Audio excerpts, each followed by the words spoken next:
Pois bem, bom dia a todos. É com grande satisfação que damos início a mais um painel tributário da CCA Bernardon. No primeiro módulo eu vou tratar da legislação federal, alguns aspectos. No segundo módulo o colega Luiz Antônio irá tratar da legislação estadual e alguns pontos sobre IPI. E por último o colega André irá tratar da legislação previdenciária. Com relação à legislação federal, primeiro tópico, a gente reprisa hoje a questão da prorrogação da ECF, a Escrituração Contábil Fiscal, que nós já noticiamos na semana passada. Embora a prorrogação se trata apenas da ECF, a Escrituração Contábil Fiscal, a ECD não foi prorrogada. Então, nós estamos reforçando a prorrogação do prazo da ECF, porque recebemos algumas consultas e alguns clientes estavam suscitando de que também haveria prorrogação da ECD, a Escrituração Contábil Digital. A ECD não foi prorrogada, o prazo de entrega é agora no último dia útil de julho, dia 31, então somente a ECF é que foi prorrogada para a ECF de 2020 e a dos eventos especiais de janeiro a junho de 2021, que o prazo de entrega vai ser o último dia útil de setembro. Tá? Então, dia 30 de setembro, o prazo de entrega da ECF 2020 e da ECF relativa aos eventos especiais de fusão, incorporação, escisão e extinção da pessoa jurídica, que ocorreram entre 1º de janeiro e 30 de junho de 2021. Os eventos especiais ocorridos a partir de julho até dezembro, o prazo de entrega da ECF é o prazo normal previsto na legislação, que é até o último dia útil do terceiro mês subsequente ao do evento. E aqui, reforçando, o evento é a data em que é assinado, deliberado o evento especial, seja da cisão, da extinção ou da incorporação e da fusão. Então, relembrando, a prorrogação é somente da ECF. A ECD continua com prazo normal para o último dia de julho, agora dia 31 de julho, prazo normal. Ainda tratando sobre questões de prorrogação de prazo, nós temos também, estava previsto, a legislação estabelece para o último dia útil de julho a entrega do formulário eletrônico Form PID, que é aquele formulário eletrônico de entrega obrigatória por parte das pessoas jurídicas que fazem uso da lei do bem com a dedução, a exclusão no LALUR e no LACS de 60% ou 80% em alguns casos, nos gastos com pesquisa em desenvolvimento tecnológico. Então, todas aquelas pessoas jurídicas que usufruíram dos benefícios da lei do bem para desenvolvimento tecnológico no ano calendário 2020 e que os excluíram no LALUR e no LACS até 60% dos gastos com pesquisa em desenvolvimento tecnológico, as empresas da área de informática, esse benefício vai até 80%. Então, essas pessoas jurídicas, de acordo com a legislação vigente, elas estariam obrigadas a entregar o formulário Form PID até o último dia útil de julho. Esta obrigação foi prorrogada para 30 de setembro. Então, o prazo de entrega do Form PID, formulário eletrônico Form PID, que é entregue ao Ministério da Ciência e Tecnologia, o MCTIC, o prazo de entrega foi prorrogado de 31 de julho para 30 de setembro. Tá? Também ainda dentro das prorrogações de prazo, nós temos a entrega do relatório de cumprimento das atividades de pesquisa e desenvolvimento tecnológico. Então, as empresas da área de tecnologia, de automação e que usufruíram os benefícios na área do IPI, redução do IPI principalmente, para gastos com investimentos em pesquisa e desenvolvimento, elas tinham um prazo até o último dia útil do mês de julho para entregar ao Ministério da Ciência e Tecnologia o relatório de todas as pesquisas realizadas, os procedimentos, os gastos, os resultados das pesquisas. Então, esse relatório, que é o relatório anual, é o RDA, que é chamado. O prazo normal de entrega desses relatórios para o Ministério da Ciência e Tecnologia era o último dia útil de julho, mas agora, através da portaria 4.860 do Ministério da Ciência e Tecnologia, o prazo foi prorrogado para o último dia útil de outubro, dia 31 de outubro, o prazo para envio dos RDAs. Então, é mais uma prorrogação também que nós temos. Agora, vamos falar sobre mais um assunto ligado à legislação de obrigações acessórias. Nós temos aí, volta e meia, recebido consultas sobre o Cisco Service. O Cisco Service é aquele sistema integrado de comércio exterior, que comunicação dos gastos com intangíveis e outros serviços, que tinha sido instituído em 2012. E o ano passado, em função da pandemia, a entrega desses relatórios, dessas informações ao Cisco Service, ficaram inicialmente suspensas e depois, a partir de outubro, foram praticamente revogadas as normas infralegais relativo a essas obrigações. Então, desde 21 de outubro de 2020, praticamente o sistema que coletava todas as informações do Cisco Service, ele foi desativado pelo Ministério da Economia. Então, praticamente o Cisco Service hoje, ele não existe mais, não existe essa obrigação formal mais de prestar essas informações ao Cisco Service. O Cisco Service ele foi extinto desde 21 de outubro de 2020.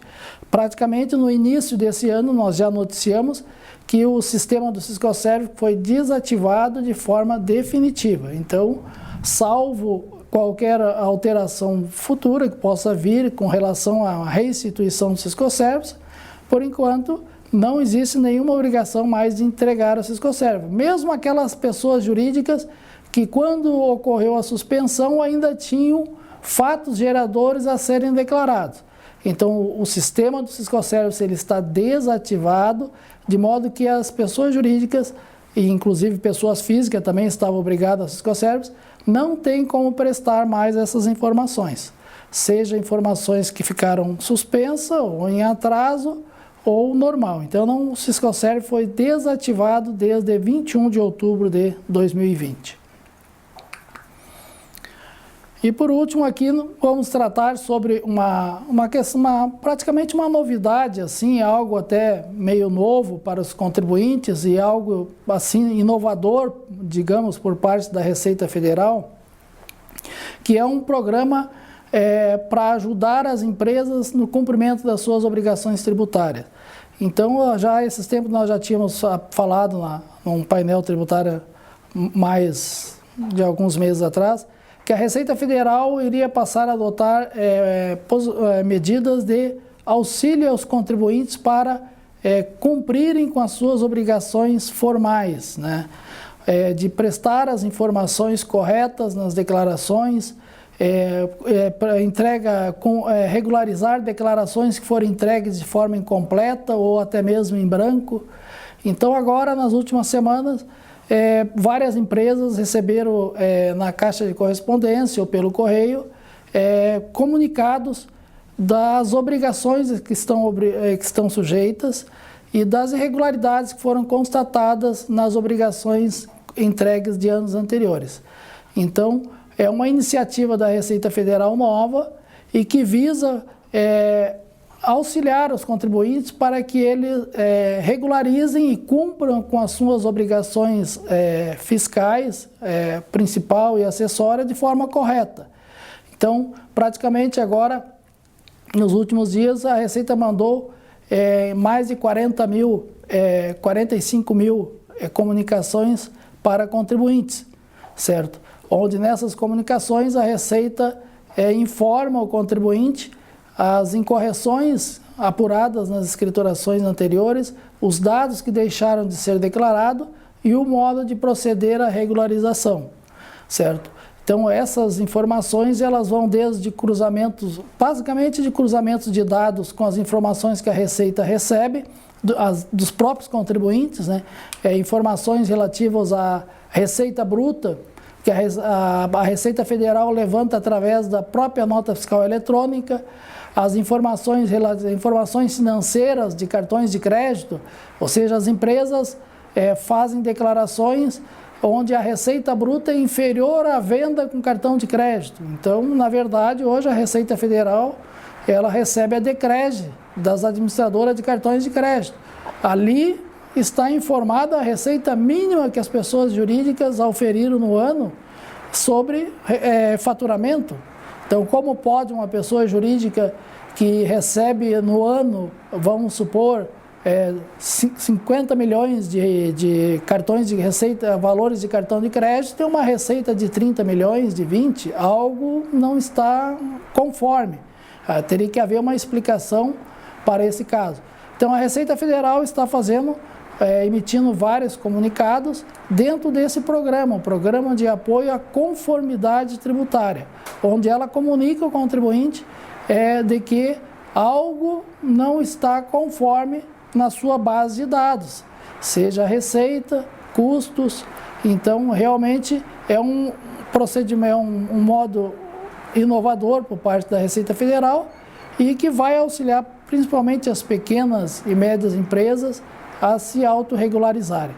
Então, essa é uma novidade que nós gostaríamos de fazer esse comunicado e alertar aos contribuintes para que fiquem atentos na caixa de correspondência eletrônica que recebem da Receita Federal. Muitas vezes o pessoal abre a correspondência e não dá importância para o que está escrito ali. Na verdade, a pessoa que abre as caixas de correspondência, ela tem que ter um bom discernimento para saber qual é a importância daquele comunicado da Receita Federal e encaminhar para o setor competente, setor fiscal, setor jurídico, contábil, porque não podemos simplesmente fazer a leitura da comunicação e desprezar como se aquilo não tivesse nada a ver com a pessoa jurídica que recebeu. Sempre que receber um comunicado na caixa eletrônica, a pessoa que recebe, que acessa, ela tem que endereçar ao setor competente, jurídico, contábil ou fiscal, para que analisem e tomem as providências cabíveis, se for o caso. Então, mais esse apontamento sobre esse programa da Receita Federal. Por hoje, na área federal, seriam esses os assuntos que nós destacamos para apresentar aos senhores. E agora, na sequência, passamos a palavra ao colega Luiz Antônio para tratar das matérias da sua área de atuação. Muito obrigado pela atenção de todos e uma boa semana.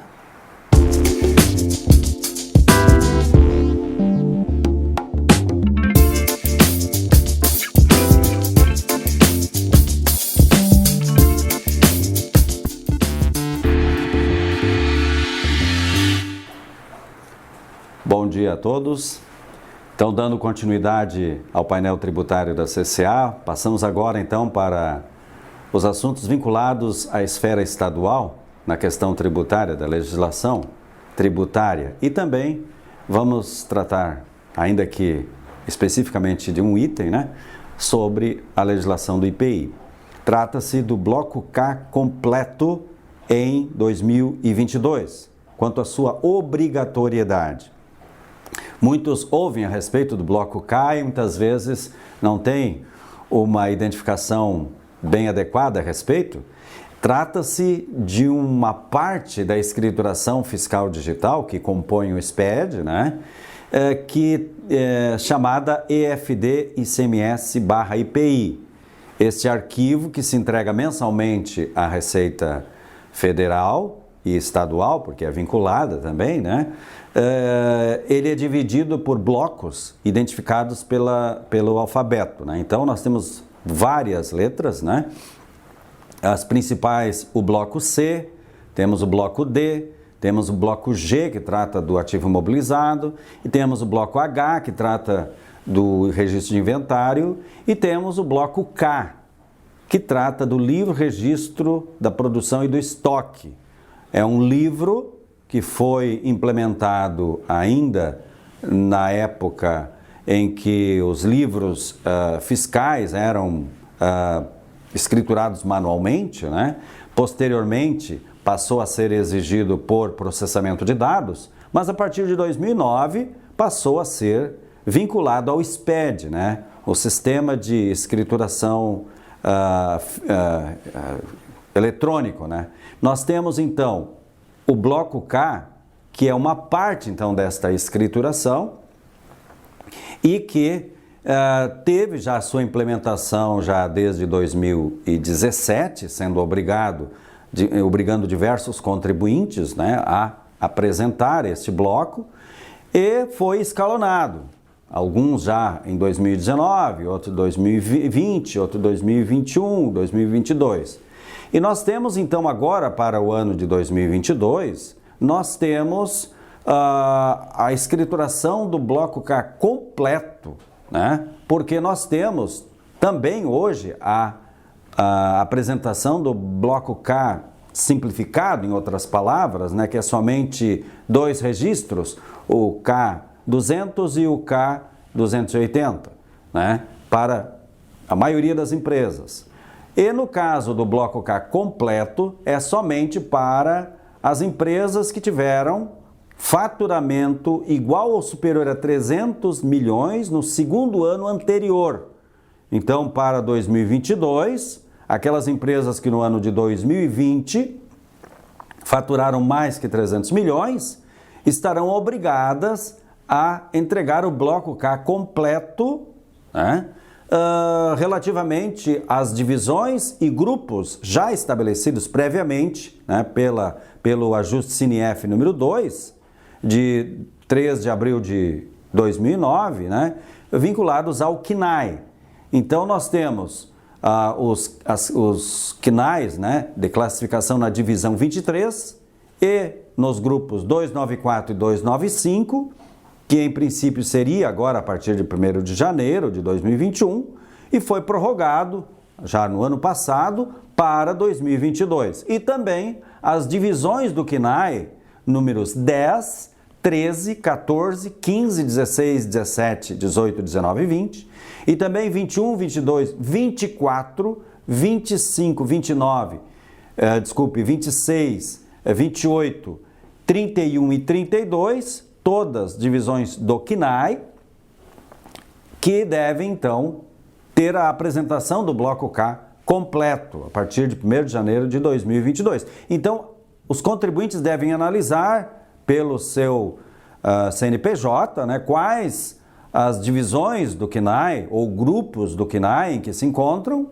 para que verifiquem se não estão obrigados, efetivamente, à entrega do bloco K completo. Por que a importância de se destacar este fato meses antes da sua implementação? Porque a empresa precisa de um aparato de informações, né, de sistema, de controle, para que possa ser implementado corretamente esse bloco. Então, as empresas têm que se preparar antecipadamente. Por isso, a importância de estarmos destacando este aspecto, né, da implementação do bloco K completo para estas empresas a partir de 1º de janeiro de 2022. Então, nós temos esta obrigação e a obrigação que permanece, ou seja, permanece a obrigatoriedade de apresentação do bloco K com preenchimento restrito à informação dos saldos de estoque escriturados nos registros K200 e K280, os estabelecimentos industriais classificados nas divisões 10 a 32 do CNAE, com faturamento inferior a 300 milhões. Por quê? Porque os acima de 300 milhões, né, a partir de 1º de janeiro de 2022, estarão obrigados ao bloco K completo. Mas até 31 de dezembro de 2021, eles permanecem entregando apenas os registros, que são divisões dentro do bloco, né? Registros K200, que é o estoque escriturado, né? E o K280, que é aquele que faz os ajustes quando há qualquer inconformidade em meses anteriores relativo aos estoques declarados, né? Também os estabelecimentos atacadistas classificados nos grupos 462 e 469 do CNAE e também os estabelecimentos equiparados a industriais, independentemente do faturamento anual, permanecem obrigados ao registro K200 e K280, sendo que a escrituração completa para estes casos, né, do bloco K, será determinada de acordo com o escalonamento que a Receita Federal vai fazer ainda, vai divulgar ainda um escalonamento para estas empresas ou contribuintes, né, vinculados tanto ao ICMS como ao IPI, para que entreguem o bloco K não mais de forma resumida, né, no K200, mas de forma completa, né, ou seja, todas as informações com a geração, enfim, das ordens de produção, enfim, todas as informações que estão dispostas no guia prático da escrituração fiscal digital.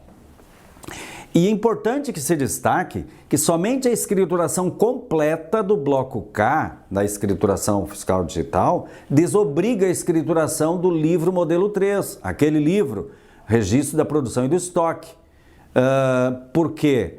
Porque enquanto se entregar somente o registro K200, que é o estoque escriturado, a empresa ainda continua obrigada a apresentar o livro disposto de forma a ser por processamento de dados, né? Aquilo que efetivamente tem lá no ajuste CINIEF, que está no convênio 70 sem número. Então, é obrigatório o livro modelo 3, para aquele que não faz, para a empresa que não faz o bloco K completo.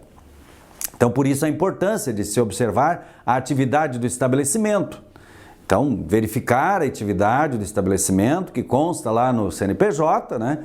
Pois há segmentos que já estão obrigados à apresentação do bloco K com escrituração completa até em anos anteriores. Não é só esses casos a partir de 1º de janeiro de 2022. Nós temos já contribuintes, né, tanto do ICMS como do IPI, que já estão obrigados desde 2019, por exemplo.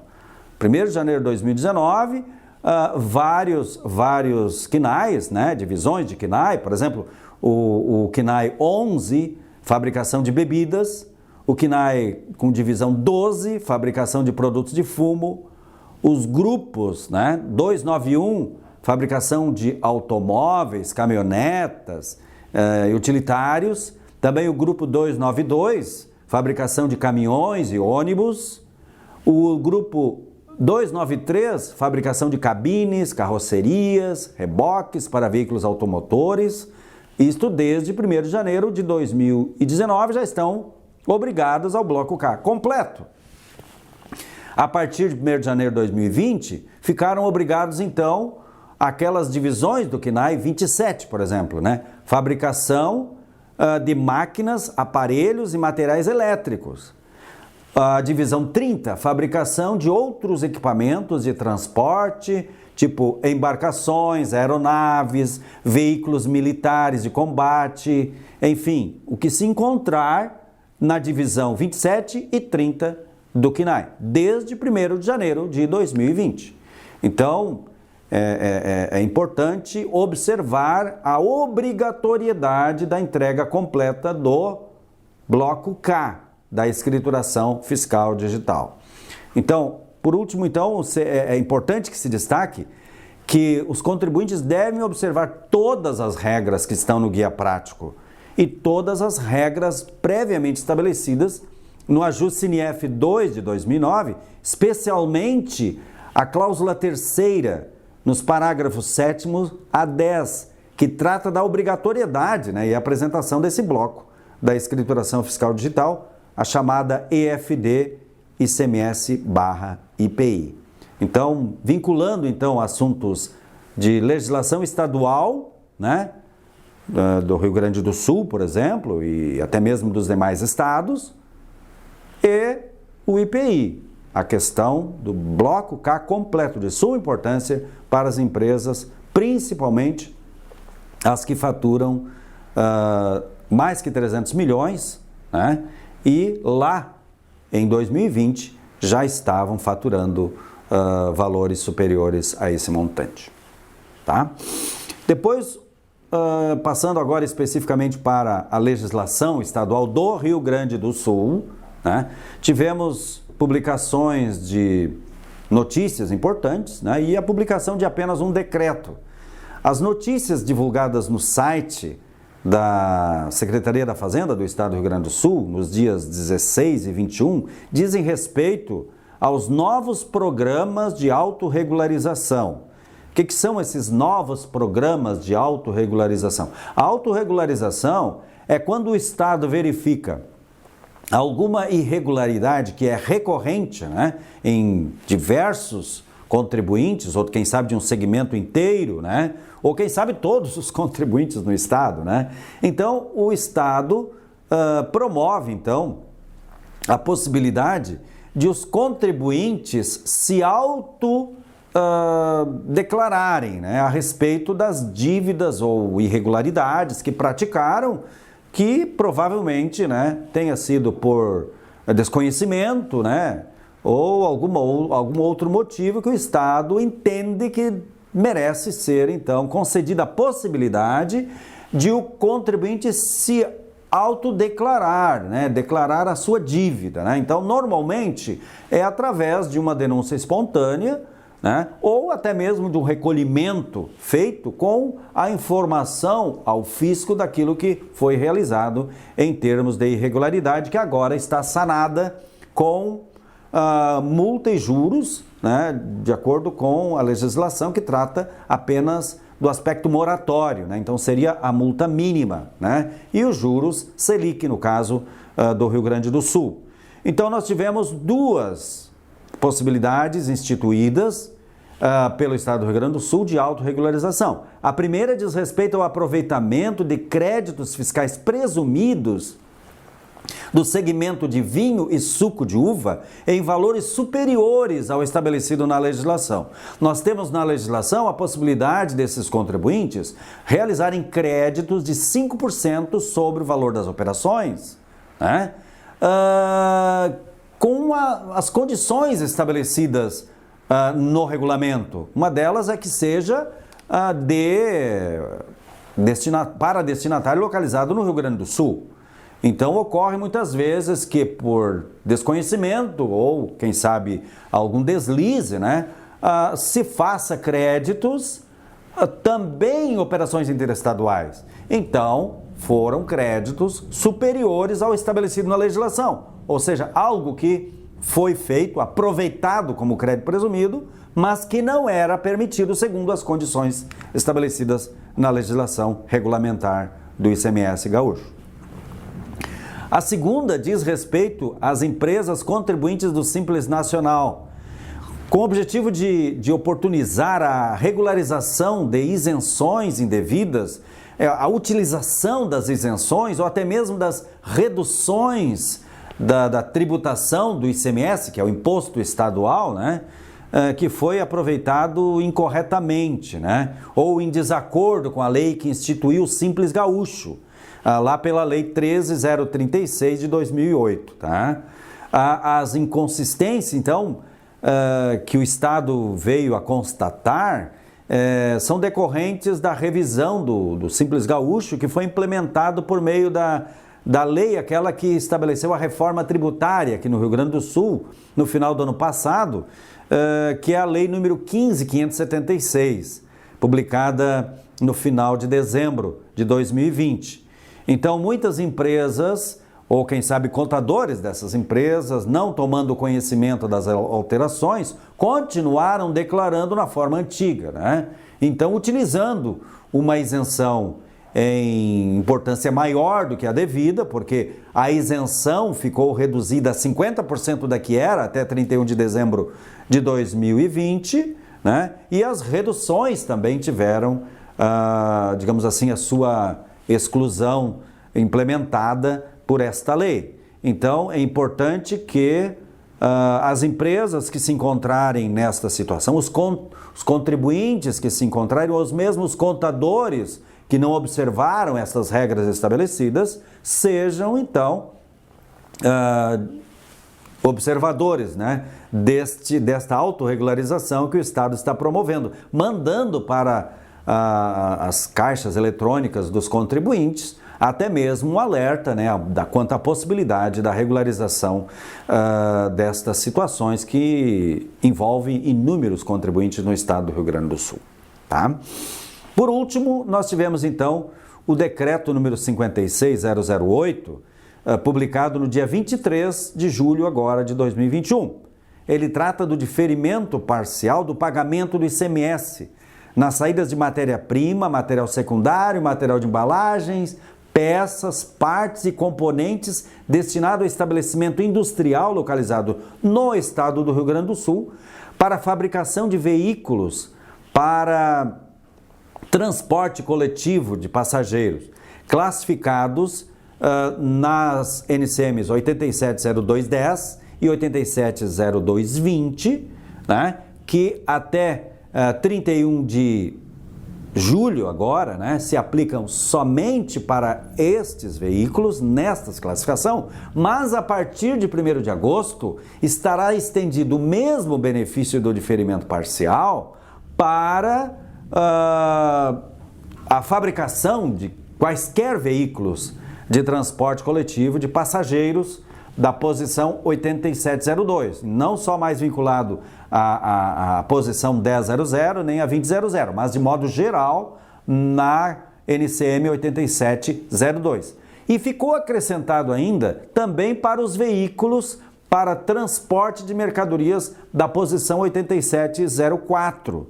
Tudo isto lá estabelecido no livro 3, artigo 1º-G do regulamento do ICMS, aprovado pelo decreto 37699/97. Então, a importância deste decreto publicado em relação ao benefício do diferimento parcial, que foi ampliado de uma forma geral, né, a partir de 1º de abril de 2021, mas permaneceu com algumas disposições específicas, né, com um benefício maior, né, em alguns casos, como este, para determinados setores, como desses veículos de transporte coletivo de passageiros e agora alcançando, inclusive, transporte de mercadorias, ou seja, transporte de cargas, esses veículos da posição 8704.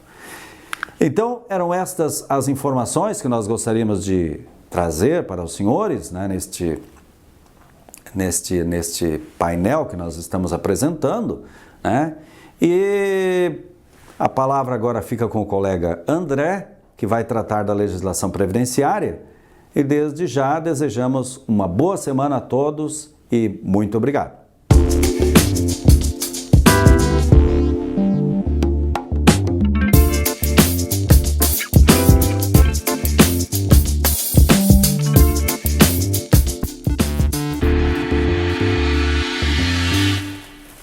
Bom dia a todos, meu nome é André Bock da Silva, estou iniciando a nossa apresentação de hoje no tocante à legislação previdenciária. Na semana passada nós tivemos algumas novidades em relação à FDRINF e ao E-Social, que eu vou comentar aqui com vocês hoje. No tocante ao FDRINF, tivemos uma nota publicada no portal da FDRINF a respeito da implantação da versão S1.0 do E-Social. Como ocorreu tudo com sucesso, toda a implantação da versão S1.0 do E-Social transcorreu com normalidade no dia 21 passado, essa implantação da versão simplificada do E-Social, versão S1.0, ela trouxe alguns impactos na FDRINF, razão pela qual então foi baixada essa nota lá no portal. Então, quais seriam esses impactos? O primeiro deles trata do evento R255, que faz parte da versão 1.5.1 dos layouts da FDRINF e que trata das informações das aquisições dos produtores rurais. Então, esse evento R255 já está à disposição desde a última quarta-feira dia 21 de julho. Em função da ativação desse evento R255 da FDRINF, as informações das aquisições de produção rural, elas devem ser informadas exclusivamente na FDRINF, através desse evento, o R255, mesmo que se refiram a competências anteriores a julho de 2021, né? A partir de agora, então, as informações das aquisições dos produtores rurais devem ser realizadas na FDRINF e não mais no E-Social. O envio de eventos da FDRINF por pessoas físicas nas situações permitidas também foi liberado a partir do dia 21 de julho, em relação aos fatos ocorridos a partir de 1º de julho de 2021. Ainda em relação à FDRINF, eu gostaria de comentar com vocês que já se encontra disponível no portal da FDRINF a versão 1.5.1.3 do Manual de Orientação do Usuário. Esse novo manual trouxe, por exemplo, explicações pormenorizadas sobre as informações a serem prestadas no evento R255 antes referido. Então é importante que vocês baixem esse manual e verifiquem quais situações se aplicam nas suas empresas. E para encerrar o painel tributário de hoje, eu gostaria de informar que já se encontra disponível no portal do E-Social o novo Manual de Orientação do E-Social para a versão simplificada. Esse novo manual da versão S1.0 trouxe atualizações principalmente em relação ao período de convivência entre as duas versões, que é a versão 1.0 e a versão 2.5 do E-Social, né? Lembrando que a versão 2.5 era a versão anterior e a nova agora é a 1.0. Também trouxe informações sobre os novos obrigados do E-Social, que são os empregadores, pessoas físicas e os microempreendedores individuais. Informações pertinentes aos órgãos públicos, né, que ainda não estão obrigados ao E-Social, mas logo mais estarão obrigados ao E-Social. Também questões detalhando e exemplificando as informações pertinentes aos benefícios concedidos aos trabalhadores e que devem ser lançados no E-Social, como é o caso da alimentação e dos planos de saúde. Nós tratamos faz umas 2 ou 3 semanas dessa questão detalhadamente e comentamos da necessidade de informar esses benefícios no E-Social. Então, mesmo que não se constitua um rendimento, né, se informa tanto o valor do benefício quanto o valor porventura descontado, né?